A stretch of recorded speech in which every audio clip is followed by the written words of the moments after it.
স্বাগত খেলা টিভির স্পোর্টস নিউজে। আপনাদের সাথে আছি আমি তানিয়া আক্তার। সৌদি আরবের জেদ্দায় কিং আবদুল্লাহ স্পোর্টস সিটিতে শুরু হয়েছে স্প্যানিশ সুপার কাপ, লা লিগা ও কোপা দেল রের সেরা 4 দল শিরোপা লড়াইয়ে।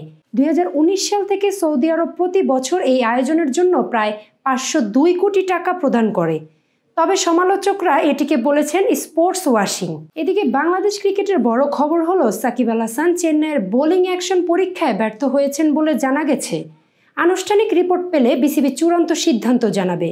কারিগরি ত্রুটি প্রমাণিত হলে সাকিব পুনরায় পরীক্ষা দিতে পারেন। আপাতত তিনি ব্যাটসম্যান হিসেবে খেলতে পারবেন এবং বোলিং অ্যাকশন শোধরাতেও কাজ করবেন। আজ এই পর্যন্তই। এতক্ষণ সাথে থাকার জন্য ধন্যবাদ।